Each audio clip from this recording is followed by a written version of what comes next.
আজ আমরা একটি ঐতিহাসিক আইন নিয়ে এখানে কথা বলতে এসেছি। বিকশিত ভারত কর্মসংস্থান ও জীবিকা নিশ্চয়তা মিশন গ্রামীণ আইন, সংক্ষেপে গ্রামজি। এই আইন মূলত বাস্তবে কার্যকর করার প্রচেষ্টায় লক্ষ্য একটাই, যে স্বপ্ন মহাত্মা গান্ধী দেখেছিলেন, যে মহাত্মা গান্ধী বলতেন যদি কোনো পরিকল্পনা গ্রহণ করো তো সমাজের শেষ পংক্তিতে দাঁড়ানো মানুষটার মুখের দিকে তাকিয়ে যদি প্রকল্প করো তাহলে সেই প্রকল্প বা সেই উন্নয়ন বাস্তবে সফলতা পাবে। কংগ্রেস গান্ধীজিকে গ্রহণ করেছে কিন্তু অবলম্বন করে। একটা বিভ্রান্তি তৈরি করা হচ্ছে সমাজের মধ্যে বা বিশেষ করে পশ্চিমবঙ্গে, যে 100 দিনের কাজের প্রকল্প থেকে মানুষের অধিকারকে কেড়ে নিয়ে বর্তমানের কেন্দ্রীয় সরকার দরিদ্র মানুষের সঙ্গে, প্রান্তিক মানুষের সঙ্গে, গ্রামের মানুষের সঙ্গে বিশ্বাসঘাতকতা করেছে। অবস্থানটা সম্পূর্ণ ভিন্ন। 2014 সাল পর্যন্ত 2006-7 সাল থেকে যখন মনরেগা কার্যকর করা হয়, সেখান থেকে ইউপিএ সরকারের আমলে যে টাকা পশ্চিমবঙ্গে বরাদ্দ হয়েছিল, এত বিভ্রান্তির পরেও এবং বর্তমান রাজ্য সরকারের সীমাহীন লুটের কারণে এই প্রকল্পের একটা বিরাট অংশের টাকা আসা বন্ধ হয়ে গেছে, যার জন্য দায়ী হচ্ছে সম্পূর্ণ রাজ্য সরকার। তাতেও কিন্তু বরাদ্দ অর্থের পরিমাণ অনেক বেশি। বারবার বলা হচ্ছে যে রাজ্য সরকার তার দেয় টাকা পশ্চিমবঙ্গে ফিরে আসছে না। মনরেগা কি অর্থে কার্যকর করা হচ্ছে এবং তার বাস্তবের রূপায়ণের ক্ষেত্রে পশ্চিমবঙ্গের পটভূমিতে দাঁড়িয়ে বাস্তব স্থিতিটা কি, সেটা কয়েকটি ঘটনায় স্পষ্ট। কেন্দ্রের পক্ষ থেকে 61টি জায়গায় পরিদর্শনে বিশেষ টিম এসেছিল। সেই 63টি জায়গার মধ্যে 31টি জায়গার মধ্যে চরম অসঙ্গতি ধরা পড়েছে। সুতরাং এই আইনের মূল লক্ষ্য হল স্বচ্ছতা বজায় রাখা, 100 দিনের জায়গায় 125 দিনকে ধার্য করা এবং সেখানে রাজ্য সরকারের সহযোগিতা, রাজ্য সরকারের অংশীদারিত্ব এবং রাজ্য সরকারের অ্যাকাউন্টেবিলিটিকে আরো নিশ্চিত করবার জন্য 60 এবং 40% টাকার বরাদ্দের ভাগ করা হয়েছে। জল সম্পদ বৃদ্ধি, সার্বিকভাবে কৃষির সামগ্রিক উন্নয়ন, পরিকাঠামোগত ক্ষেত্রে আরো শক্তিশালী রূপায়ণ এবং সর্বোপরি সম্পদ বৃদ্ধি এবং সৃষ্টির লক্ষ্যে আজকে এই নতুন আইনকে কার্যকর করেছেন বিকশিত ভারতের যিনি রূপকার এবং 2047 সালে ভারতবর্ষকে পৃথিবীর সবচেয়ে শক্তিশালী সম্পন্ন রাষ্ট্র হিসেবে প্রতিষ্ঠার স্বপ্ন নিয়ে যিনি কাজ করে চলেছেন, তিনি নরেন্দ্র মোদী। এবং আমাদের কৃষি মন্ত্রী শিবরাজ সিং চৌহান, যার সঙ্গে মাটির যোগাযোগ নিয়ে অন্তত ভারতবর্ষের কোনো রাজনীতিবিদের কাছে কোনো প্রশ্ন থাকতে পারে না। তিনি গ্রামীণ জীবনের দৈনন্দিন উত্থান পতনকে দেহ মন দিয়ে স্পর্শ করেছেন এবং সামগ্রিকভাবে একজন মুখ্যমন্ত্রী হিসেবে, অন্যতম সফলতম মুখ্যমন্ত্রী হিসেবে এই আইনকে কার্যকর করতে গিয়ে এই আইন সম্পর্কে তার যে ধ্যান ধারণা, সেটাও এর মধ্যে প্রতিফলিত হয়েছে।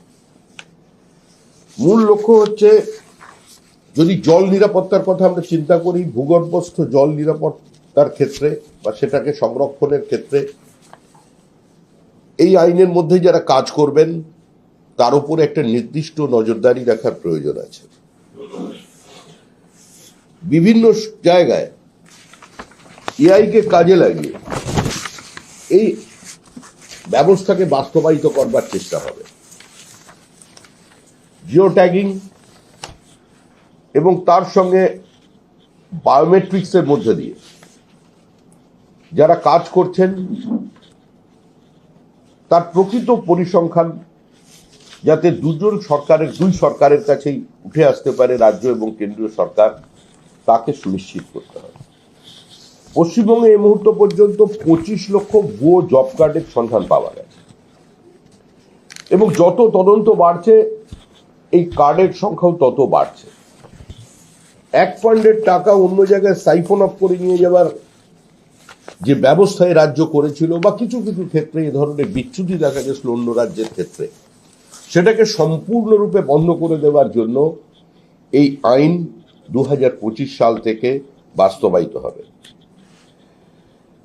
মানুষের ব্যক্তিগত এবং রাজনৈতিক স্বার্থ সিদ্ধির কারণে গরিব মানুষের প্রাপ্য টাকা থেকে যাদের বঞ্চিত করা হচ্ছে, সেক্ষেত্রে এই আইন একটা ফুলপ্রুফ ব্যবস্থাকে নিয়ে আসবার জন্যই তৈরি করা হয়েছে।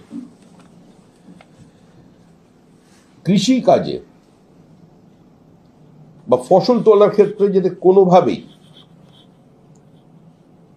এই আইনের আওতায় থাকা মানুষজন বঞ্চিত না হয়, তার জন্য 60 দিনের একটা বিশেষ ছাড় দেওয়া হয়েছে। সেই সময় কার্যত এই আইন এটা বন্ধ থাকবে। সামগ্রিকভাবে পশ্চিমবঙ্গের যদি আমরা গ্রাফ দেখতে পাই, তাহলে এই 2014-15 সাল পর্যন্ত যে অবস্থা ছিল, আজকে এই গ্রাফে দেখুন সেই জায়গা আরো বৃদ্ধি পেয়েছে। কিন্তু পশ্চিমবঙ্গ সরকার যারা আজকে দিনের পর দিন 100 দিনের কাজ নিয়ে মানুষকে বিভ্রান্ত করবার চেষ্টা করছেন, তারা একটা প্রচার চালিয়ে যাচ্ছেন যে কোনো মূল্যে তারা এর বিরুদ্ধে লড়াই চালিয়ে যাবেন। যে সরকার এফিডেভিট দিয়ে নিজে স্বীকার করেছে যে 4টি জেলায় দুর্নীতি হয়েছে এবং যারা দুর্নীতি করেছে তাদের চিহ্নিত করা হয়েছে, কেন্দ্রীয় সরকারের পক্ষ থেকে বলা হয়েছিল যারা দুর্নীতিগ্রস্ত তাদের বিরুদ্ধে আইনানুগ ব্যবস্থা নিন, একটা দৃষ্টান্তমূলক শাস্তি দিন যারা গরিব মানুষের প্রাপ্য টাকাকে আত্মসাৎ করেছে এবং যাদের এই দুর্নীতির কারণে এই প্রকল্প ব্যাহত হচ্ছে, তাদের কাছ থেকে দুর্নীতি করার যে লুটের টাকা, সেই টাকাটা তাদের থেকে আপনারা উসুল করুন। কিন্তু রাজ্য সরকারের পক্ষ থেকে বারবার বলা হয়েছে যে আমরা এই টাকা আমাদের নির্দিষ্ট ফান্ড থেকে, রাজ্য সরকারের তহবিল থেকে এই টাকা দিয়ে আমরা ক্ষতিপূরণের ব্যবস্থা করে দেব, যেটা বাস্তবে সম্ভব নয়। কোনো অর্থ ব্যবস্থা এই ধরনের কোনো সরকারি অবস্থানকে কেউ কোনোদিন স্বীকৃতি দিতে দেয় না, দিতে পারে না। কেন্দ্রেরও নিজস্ব অ্যাকাউন্টেবিলিটি আছে, তারাও কারোর কাছে অ্যানসারেবল, তাদের সিএজি ফেস করতে হয়। কিন্তু 100 দিনের কাজ নিয়ে যে দুর্নীতি পশ্চিমবঙ্গে হয়েছে তা নজিরবিহীন। 100 দিনের কাজে যে পশ্চিমবঙ্গ ছাড়া অন্য কোনো রাজ্যে দুর্নীতি হয়নি এটা মনে করবার কোথাও কোনো কারণ নেই। কিন্তু যেখানে দুর্নীতি হয়েছে, উত্তরপ্রদেশে যে ভুয়ো জব কার্ডের সন্ধান পাওয়া গেছে, সেখানে সরকার সহযোগিতা করেছে, তাদের বিরুদ্ধে ব্যবস্থা নিয়েছে, তাদের কাছ থেকে টাকা উদ্ধারের প্রচেষ্টা করেছে, তাদের সম্পত্তি বাজেয়াপ্ত করেছে। কিন্তু পশ্চিমবঙ্গে এ ধরনের ঘটনা বিরল। পশ্চিমবঙ্গে কার্যত এই প্রাতিষ্ঠানিক লুটকে এবং সীমাহীন দুর্নীতিকে একটা সরকারি শিলমোহর লাগিয়ে দেওয়া হয়েছে যে দুর্নীতি করা এটা কোনো নির্বাচিত জনপ্রতিনিধি বা কোনো নির্বাচিত পঞ্চায়েতের সদস্য অথবা কোনো তৃণমূল কংগ্রেসের নেতার অধিকারের মধ্যে পড়ে। তাই আজ এই করুণ অবস্থার সম্মুখীন আমরা হয়েছি। বায়োমেট্রিক্স হাজিরা এবং জিও ট্যাগিং এবং এআই নজরদারির মধ্যে দিয়ে যদি 125 দিনের কাজকে বাস্তবায়িত করা যায়, তাহলে নির্দিষ্টভাবে আজকে গ্রামীণ ভারতের এবং বিশেষ করে আমরা পশ্চিমবঙ্গে আছি, পশ্চিমবঙ্গের যে কৃষকরা আছেন, যে প্রান্তিক মানুষরা আছেন, শ্রম ছাড়া যাদের দেবার আর কোনো সামর্থ্য নেই, তাদের আর্থসামাজিক উত্তরণকে এই আইনের মধ্যে দিয়ে নিশ্চিত করা যাবে। শুধু গরিবকে সাহায্য নয়, গরিবকে শক্তিশালী করাই হচ্ছে আমাদের এই বিলের একটা নির্দিষ্ট অবস্থান এবং উদ্দেশ্য। বড় লোকের বিরুদ্ধে গরিবের লড়াইকে জোরদার করা নয়। আজকে সমাজের একদম নিচুর দিকে থাকা মানুষজন, যারা সামাজিক কারণেই হোক, কোনো বিপর্যয়ের কারণেই হোক, কোনো প্রাকৃতিক দুর্যোগের কারণেই হোক, বংশ পরম্পরায় যারা পিছিয়ে পড়েছেন, তাদের জাতি, ধর্ম, বর্ণ নির্বিশেষে সার্বিকভাবে উত্তরণের লক্ষ্যেই আজকে এই বিল 2025 সাল থেকে কার্যকর হচ্ছে। প্রকৃত শ্রমিকের যে মজুরি, তাকে আত্মসাৎ করা এই বিলের মধ্যে বাস্তবায়িত হয়ে গেলে কার্যত অসম্ভব। কেন্দ্রের কাছে প্রাপ্য টাকা পড়ে আছেন বলে যারা দিনের পর দিন এখনো পশ্চিমবঙ্গে প্রচার করে যাচ্ছেন, আজকে তারাই কিন্তু সারা ভারতবর্ষে দুর্নীতির ক্ষেত্রে সবচেয়ে বড় এগিয়ে আছে। তার প্রমাণ বারবার সরকারকে দিয়েছেন। রাজ্য সরকারের ডিও পরিসংখ্যান অনুযায়ী এখন পর্যন্ত কেন্দ্রের কাছে রাজ্য সরকারের পাওনা, মানে যেটা দাবি, তা হচ্ছে 52,000 কোটি টাকা। কিন্তু কেন্দ্রীয় সরকার নির্দিষ্ট তথ্য দিয়ে পশ্চিমবঙ্গ সরকারের দেয় বিভিন্ন কাগজপত্র থেকে, যেটা কেন্দ্র সরকার বলছেন যে এই প্রাপ্তির পরিমাণ হচ্ছে 3,082 কোটি টাকা। যে সরকারের কাজের কারণে 63টি জায়গায় পরিদর্শন করে কেন্দ্রীয় টিম 31টি জায়গায় ব্যাপক অসঙ্গতি দেখতে পায়, তো এর থেকেই বোঝা যাচ্ছে বাস্তব এই প্রকল্পের স্থিতি কি ছিল। সেজন্য রাজ্যের অংশীদারিত্ব, রাজ্যের অ্যাকাউন্টেবিলিটি, রাজ্যের নজরদারি, রাজ্যের দুর্নীতি বন্ধ এবং তারই সঙ্গে কেন্দ্রীয় সরকারের সর্বাত্মক সহযোগিতা, যুক্তরাষ্ট্রীয় ব্যবস্থার মধ্যে গরিব মানুষকে, প্রান্তিক মানুষকে, অর্থনৈতিকভাবে পিছিয়ে পড়া মানুষকে, তাদের পাশে দাঁড়ানোর স্বার্থে এই আইনকে নিয়ে আসা হয়েছে।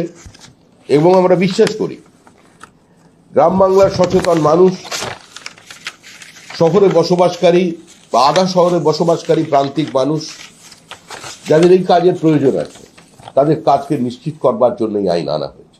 14 দিনের মধ্যে প্রাপ্য টাকা যে কাজ করবেন তাকে দিতে হবে, এটাকে সম্পূর্ণ নিশ্চিত করা হয়েছে এই বিলের মধ্যে দিয়ে। আমাদের ভিডিও ভালো লাগলে লাইক এবং শেয়ার করুন। কমেন্ট সেকশনে গিয়ে জানান আপনাদের মতামত। আরও ভিডিও পেতে আমাদের চ্যানেল সাবস্ক্রাইব করুন এবং প্রতি মুহূর্তে খবরের আপডেট পেতে প্রেস করুন বেল আইকন।